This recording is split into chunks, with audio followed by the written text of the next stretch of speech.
Hi, this is Herm.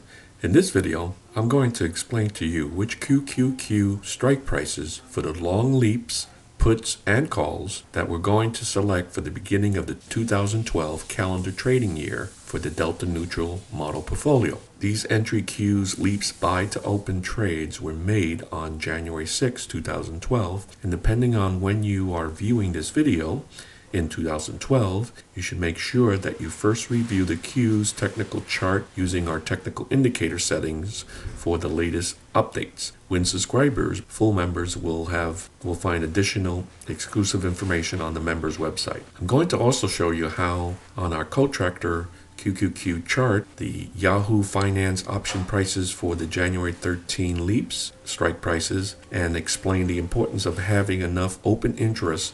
So let's get started with the video presentation.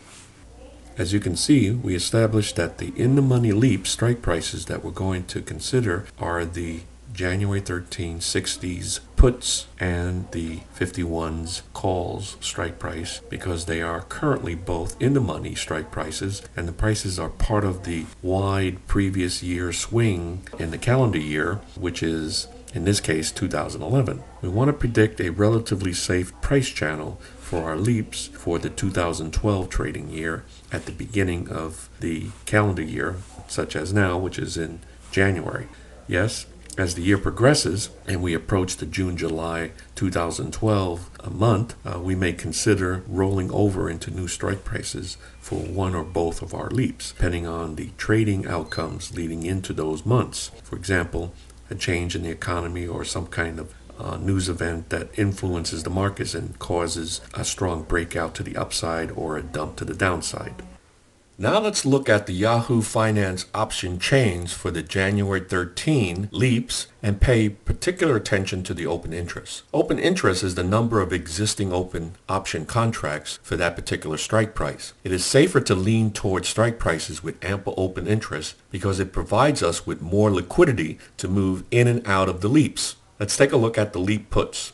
Notice that the January 13 60s is both in the money for us currently, and it has more open interest than the closest strike prices around it. The 60s will be okay, and we do expect some kind of movement to the upside and overhead resistance at the $60 strike price for the Qs. We can tell the overhead resistance where it's going to be by looking at the technical chart. Think about it. If you have an institution or somebody that buys something at $60 and it drops for the next few months, and 1 year later it finally is getting close to the $60 price, which was their entry price, obviously they would be probably in the mood to liquidate and break even if they could, so they're going to drop out. So that's what we call the weak hands. When they drop out, then the sellers are out of the way, and then we can get into perhaps an increase in the price. So now let's take a look at the leap calls. You notice that the January 13 50s has really nice open interest with 6,000 plus open contracts, but the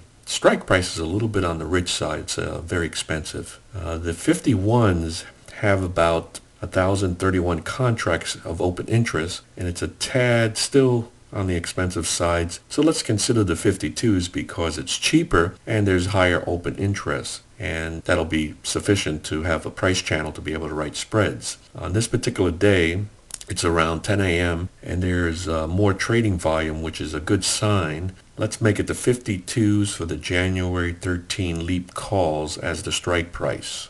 Well, that's it for this video. In summary, we're choosing the January 13 60 strike price for the puts and the 52 strike price for the long calls. Wishing all of you the best of good buys.